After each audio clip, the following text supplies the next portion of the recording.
Hey there! If you love exploring Christian philosophy and theology, you're in the right place. The video's about to get started, but first, I want to ask you a question. Do you find the content I produce on this channel valuable? If so, here are some ways you can help promote it. The first is completely free. Give this video a like, comment, and subscribe to the channel. Second, consider doing a one-time donation, kind of like a tip. You can do this in the form of a super chat or super thanks below. Third, consider becoming a patron. Patrons get early access to videos, they get to be a part of a patron-only Facebook group we call TAC Academy, and patrons can participate in the book club that meets on Zoom once a month. The link to become a patron is in the description. Thanks to all my current patrons for your support. Enjoy the interview. Will heaven be boring? That's what we'll be discussing tonight. My name is Jordan, and this is The Analytic Christian, the channel that helps you explore Christian philosophy and theology. Welcome to my guest, Dr. Eric Silverman. He's been on once before and came back on. How are you doing, Dr. Silverman? I'm having a great summer, Jordan. I'm happy to be here. Thanks for coming on again. So I don't know if you have the book near you, but if you can hold it up, it's Paradise Understood. Yeah, there we go. And you're an editor of this book along with Ryan Byerly, and you have a chapter at the beginning of the book that basically addresses this "will heaven be boring" objection. So I wanted to discuss that with you and summarize some of the points in there. Let me ask you this: how did you get interested in making a book on the afterlife and writing in response to this kind of objection? I have to give credit to my friend and co-editor of the book, Ryan Byerly. We had met up at a local conference, and we were talking about our projects, and he had an interest in this, and I started thinking about this, and we ended up working on the project together. And the question of what heaven is really like is really important. I mean, to imagine what the ultimate culmination of our faith and our existence in our life might be. This is something we should approach carefully. I want to admit some of what I say is going to be speculative. But I definitely find a lot of engagement of the idea is really mediocre. There's a lot of images of heaven out there that I don't think I'd want to go to. So here here's something I have in common with Richard Dawkins. I think some of the versions of heaven I've heard, I would 100% agree with him, and many of the new atheists probably wouldn't be worth going to. Or I suppose it's better than nothing, or better than getting poked in an eternal flame by with a pitchfork or something. But still, the many of the ideas of heaven that are out there just aren't very attractive. So I wanted to ask, what would heaven really be like, both philosophically, what should we expect it to be like, and within the Christian tradition, what are some of the suggestions? And I came to the conclusion that counter to what a lot of the vaguely Christian culture, the way it depicts heaven, I think heaven's going to be a very dynamic and interesting place, and a place that's engaging and where progress is made, and not a kind of boring, static heaven where we sit around on a cloud all day in a vaguely white garment, strumming to some moderately interesting melody. I think we can do better than that. I think we should do better than that. Cool. And that's essentially what you aim to show in the paper is you set up these two views of heaven and you give some reasons in support of each, but ultimately you're more attracted to the view that's called the dynamic view. So as you listen to this interview, you should hear these two views in contrast with one another and the reasons for each, and ultimately why Dr. Silverman thinks the dynamic view is superior.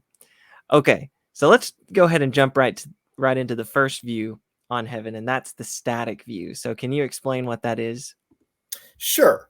Well, there's something I call the static view of heaven that depicts heaven as a place, or maybe it's not a place, maybe it's a state of existence, but it's incompatible with further progress, either moral progress, aesthetic progress, relational progress. progress in regards to knowledge, or even just change of any kind.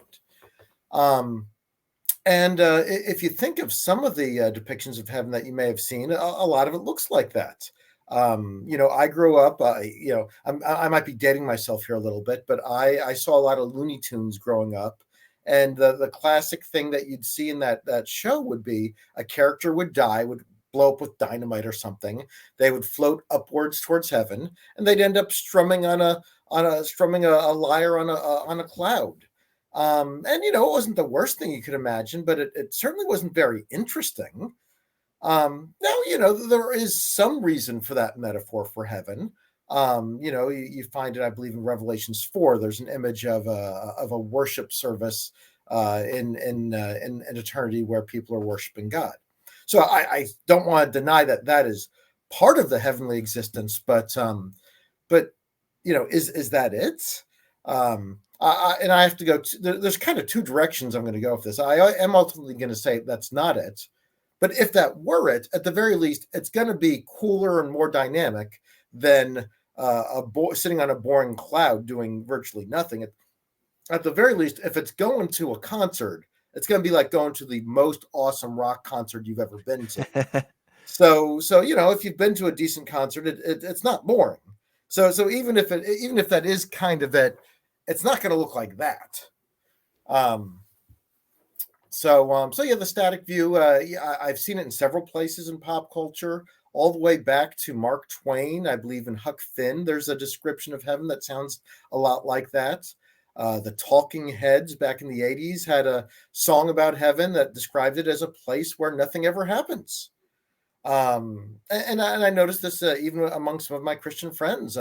One of them described heaven as a place where she thought we would be sort of isolated and less real. And by the time she got done, I started to say to her, that sounds like hell. I mean, that whatever that is, that doesn't sound like heaven. Maybe limbo. But of the concepts I have, that didn't sound like one of the heavenly concepts. So I think it's important to think through what heaven might be like, and to not accept, to be suspicious of some of these very simplistic, especially simplistically negative views of heaven. Mm-hmm. Now, if I want to make an argument for it, maybe I'd say, well, nothing ever really changes because it's already perfect in perfection. That's my best argument for a more static view. But I'm distrustful of that. Yeah, so I want to unpack some reasons for the view in just a moment. But when I hear the word static, I'm thinking stays the same. It's unchanging. And you could, I guess, in the ways you described in like pop culture, the way it's maybe we're always doing the same thing, which is like just singing to God, singing praises to God or something. And that's just the only thing you do forever. That in itself, I mean, when you sing a song, you sing more than one note, which would be you're changing. So even that view, it's not just pure static. It's not like we sing one note for all eternity and it never changes or something. Even that view has to have some level of change in it. Sure. But the idea is we would just be doing this one thing, and that's all. And yeah, I agree that if that's how you think about it, that does seem extremely just over long periods of time, that would be incredibly boring. Now, you mentioned Revelation 4, and that text, I won't read it out, but I think it's verse 17, if I remember, but I could be wrong about that. But it's in Revelation 4, and it does seem to describe this kind of eternal worshiping that we'll be doing, which again, we want to affirm, like, yeah, we're going to worship God in heaven. We will be singing praises, and it will be awesome, more awesome than any rock concert or whatever. But just because that's says that we'll do that eternally I don't know that means that's the only thing we'll do for eternity. Right. That seems like an extra layer of interpretation on it. So I don't think the text would force you to think that. But there are some other reasons that philosophers have held this view. So why do you think, well, maybe mention which philosopher has held this static view of heaven and maybe why they think that. Um, well, that's one of the interesting things. It is hard to pin down a single big name that I very know in the paper you clearly. mentioned Hick. You said John Hick held a view like this. Hick, it's not so much that he describes the view, but it seems to be presupposed in some of the things that he argues. So here, let me read you a passage from Hick, and it's one of the reasons why I suggest that he seems to assume that heaven's got to be somewhat static. Hick says this: perhaps most importantly of all, the capacity to love would never be developed except in a very limited sense of the word, in a world in which there is no such thing as suffering, in a world that's like heaven. Um, Love perhaps expresses itself most fully in mutual giving and helping and sharing in times of difficulty. And it's hard to see how such love could ever be developed in human life in this deepest and most valuable form of mutual caring and sharing, except in an environment that is much in common with our own world. So you hear it there. He says, if we didn't have suffering, as we do in our own world, which is kind of going to be the way that either paradise would be, either in the original paradise or in the heavenly paradise, you need some activities, some problems. So here's more of his description. Such love presupposes a real life in which there's obstacles to be overcome, tasks to be performed, goals to be achieved, setbacks to be endured, problems to be solved, dangers to be met, and so forth. So he seems to think that paradise and heaven can't have any of those things. Now, some of those things I'd agree with him on. I don't want any dangers in heaven, but are there no goals in heaven? Is there no such thing as progress in heaven? That didn't sound particularly right. No tasks to perform in heaven. I mean, so again, if there's no tasks to perform, all of a sudden that's sounding pretty boring, pretty static, pretty much like he doesn't think you can progress ethically, morally, aesthetically. So yeah, he's definitely one of the people I think kind of intuits this, and maybe if somebody at the time had engaged him directly on this, maybe he would have backed off. But this view does seem to operate underneath a lot of assumptions. There's a German theologian named Boros who seems to think that heaven is kind of a static place because he seems to think it's atemporal. And if there's no sequence in time, then it can't change. So there's a reason one might think that. I'm not quite sure what the argument, whatever his argument was for it being atemporal, I didn't buy it, and I couldn't find much of one for it. It may have been just the idea that God's timeless, therefore humanity in heaven has to be timeless. It was something like that. Mm-hmm. But in any case, it seemed quite off. If you go back to the medieval era, you do get some images that look a little more static. I mean, Dante's Paradise, Paradiso, is sometimes thought of in this way. And I don't really think that's quite right, but it does portray the afterlife as people meditating upon and worshiping the beatific vision, the image of God. And that seems, and again, that's definitely part of what will be going on. If that's what's going on, I'm going to suggest even that would entail some more dynamic things. The paradise, if you read it closely, suggests that those who meditate upon the vision of God are changed and do continue to learn and experience new things from it. So even that isn't quite a static vision, but there's surely an interpretation or a partial view you can get from that gets people to that static view. Mm-hmm. The two reasons that might appeal to some people would be to favor this static view. One thought might be this, and maybe this isn't quite what Hick is getting at, and I don't want to straw man Hicks, so let's just assume this isn't Hicks' argument. This is just somebody that is trying to build on Hicks, say.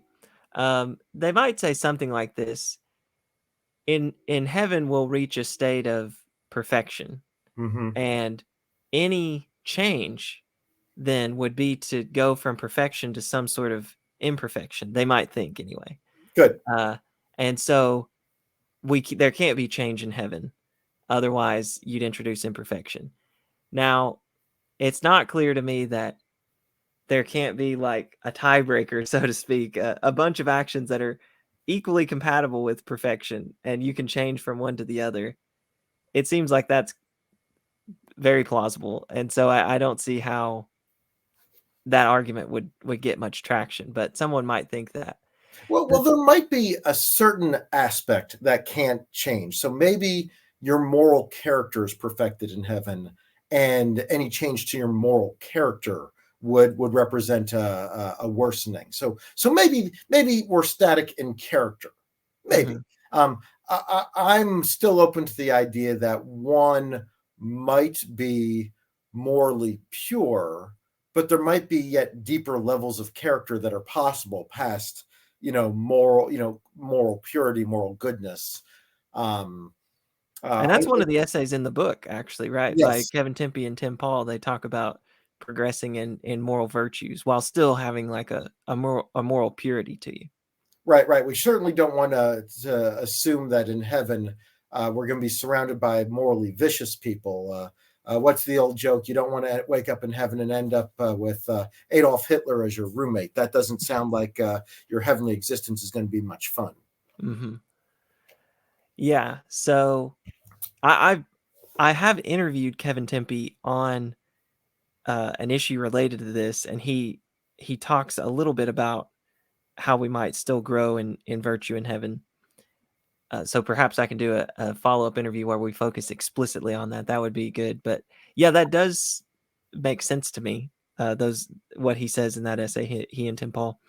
The timeless response, I guess the thought there is, if heaven is timeless, which it doesn't seem like Scripture commits you to saying heaven is outside of time. So you might just reject a premise like that. But if heaven is timeless, then I guess any action performed outside of time would be in a sort of static state, I guess. You might have a premise like that. So you would add heaven is timeless, so then those in heaven are in a static state or something like that. We should distinguish between two terms. I believe heaven is eternal in the sense that, there's not going to be an end to it. But that's not the same as thinking it's timeless. To say something is timeless is to say that there's no possibility for a sequence of events.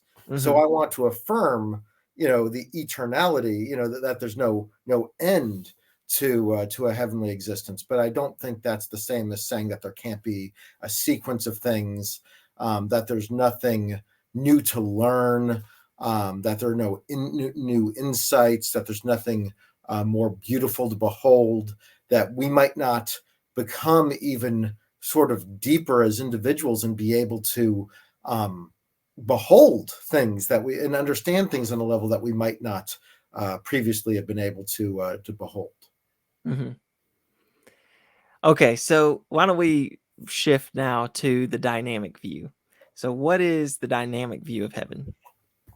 Good. Well, the dynamic view of heaven, in a certain sense, is meant to be the opposite of the static view. So whereas the static view says that there can be no changes or progress in the areas of moral, aesthetic, relational, in regards to knowledge, the dynamic view of heaven will be that heaven is a place or a state of existence where moral, aesthetic, relational, epistemological, in pertaining to knowledge and other kinds of progress can take place. So really the question is, can changes happen? Can progress happen?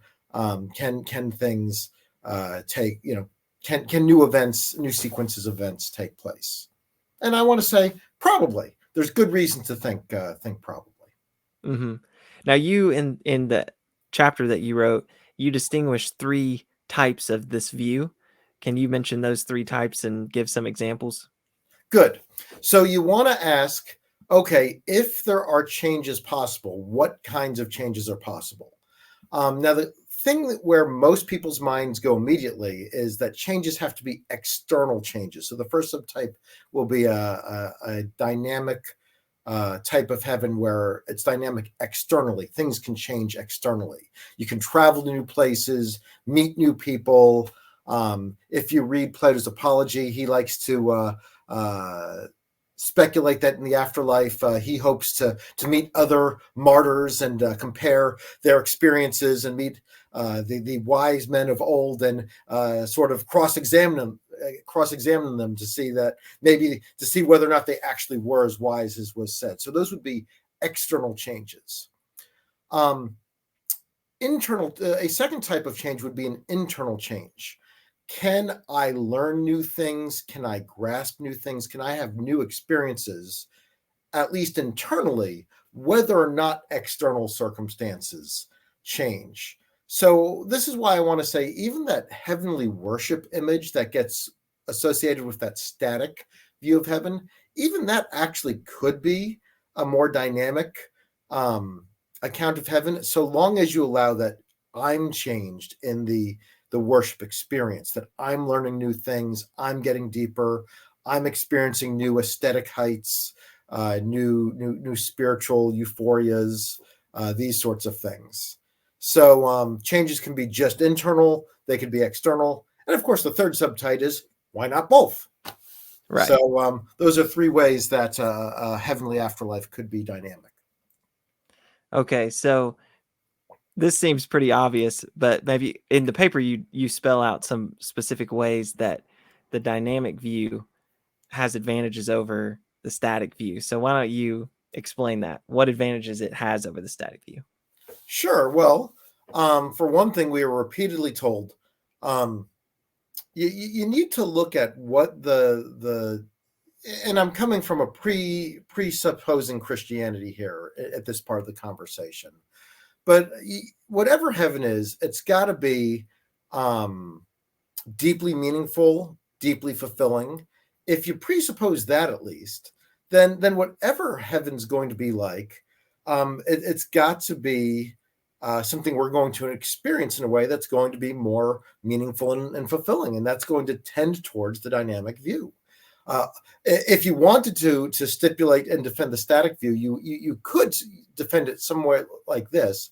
You could say, well, things are unchanging, but human psychology might work differently in heaven, and it won't bother us as much. So you would have to stipulate something like that. Maybe. Again, I'm not hyper hostile to it, but I am very hostile to interpretations of it that make heaven look stupid, mock-worthy, that a Dawkins or a Bernard Williams might make. Along with that, I just mentioned Bernard Williams. He has one of the only significant objections to the idea of heaven, and it's the tedium objection, that it would get horribly boring. And I think portraying it dynamically gives better resources for showing why we would expect it to not be boring and tedious. So it's one of those things where if you think heaven's going to be boring, you've probably got the idea wrong. So you want to go back and check the tradition and make sure that's what the tradition's really committed to. And I assure you, that's not what the tradition's committed to. There's a few threads you could sort of myopically focus on and make that the whole tradition and try to say that's what it looks like heaven is. But I think we're getting it wrong if you come to that conclusion. Instead, I think if you look at images of paradise, so let's go, and this isn't just the Christian image, but let's start with the Christian image. The image of paradise is that of a city. Well, I've been to many cities. None of them were ever static or boring. If you look in the Quran and in Judaism, garden imagery is often associated or agricultural imagery, where again it is sort of a lush, growing place. Again, a place where gradual, idyllic change happens, but it's not just being frozen in time. That's not that's none of the traditions I'm aware of. I'll even cite Plato again.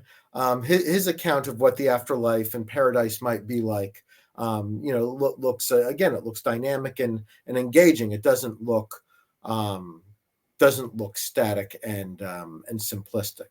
I'd also say this has better theoretical simplicity, because that makes the heavenly existence more like earthly existence, and the sorts of beings that we'd have to be like sort of more similar to the current existence. And I'll point towards one more Christian metaphor. One Christian metaphor for heaven is a wedding feast, the biggest party that occurs in most cultures. So again, parties aren't static. Parties are exciting, changing. There's new customs and new things happening. You hear the best music, you eat the best food, you drink the best grape juice, depending on your tradition, but maybe the best wine if you're not in that more puritanical tradition. And romance is afoot, which is hardly static. The romance point is interesting because ideally, it seems like Scripture is going to teach that there's not marriage in heaven. But the other elements for sure, it seems like very easily apply. Well, I think there's no marriage in heaven. I think the main point of that, according to Christianity, is the intimacy of marriage will be what each person has with God primarily. Mm-hmm. And that void that many people experience in life of loneliness, you will look to the person of God first and foremost to have that fulfilled. Doesn't mean you won't have deep and meaningful relationships with other people too, but so the way to read it isn't as a bummer. It's not that there won't be marriage and intimacy in heaven. It's whatever the heavenly relationship with God is like, it's going to be better. That's the way you have to read it. Mm-hmm.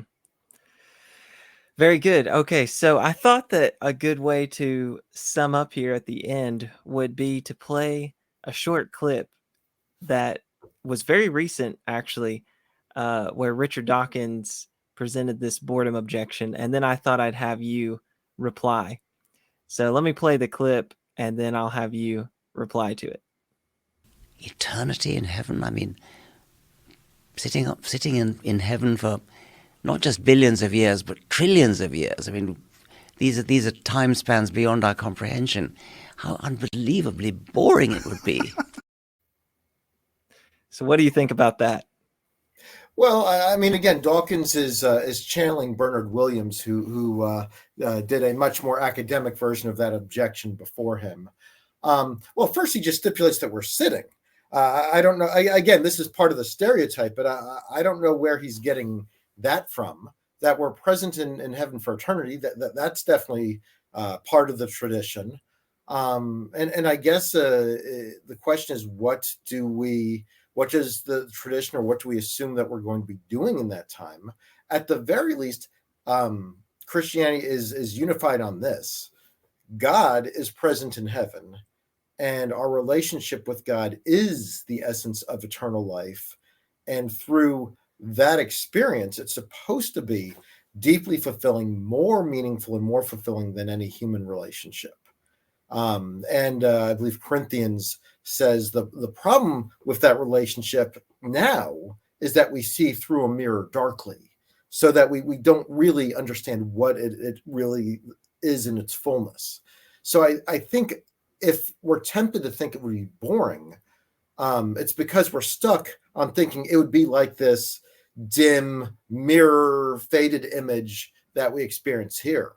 And it's like, no, it's not like the distant relationship. It's like we get to see what it's really supposed to be like. We get to have unhindered intimacy with God. We get to be present. We get to learn, experience, see, be close to.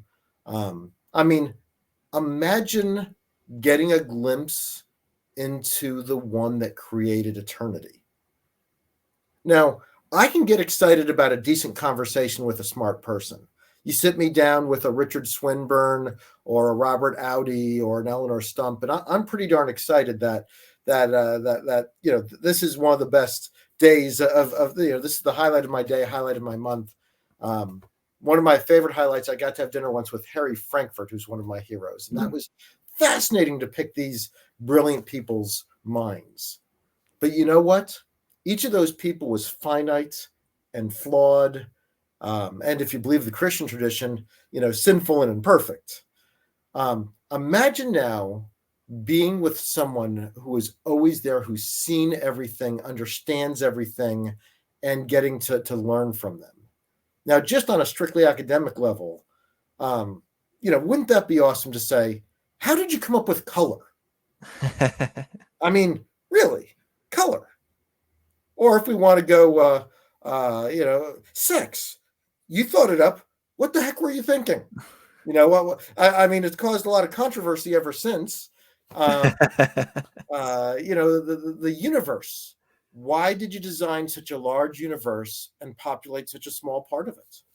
Why are there ice caps? I mean, yeah, I know why there's ice caps if we limit our discussion to the thin description that we can get through science, but really, why? And you can get deeper answers. And imagine being known by someone who's known your every thought your entire life. Now, most people are intimidated by that because they're scared of rejection. But again, within the Christian tradition, all of the moral trespasses have been dealt with. There's no shame. You can be fully known. Nothing that you're tempted to hide. Yeah. All right. Well, thank you so much, Dr. Silverman, for coming on. And hold up that book one more time. I'll mention it again. Paradise Understood. It's full of really interesting essays. I'll have a link in the description of the video to the book if you want to check it out. Also, I have a playlist of videos on the afterlife, heaven and hell. So one of my favorite interviews I've done is with Dr. Adam Pelser on whether or not there will be tears in heaven, sadness in heaven. He's in my book. He argues that there will be. It's in the book, right? He's in the book. That essay's in the book. Yeah. So that's just one video in that playlist. I would encourage you go check it out, and we'll see you next time.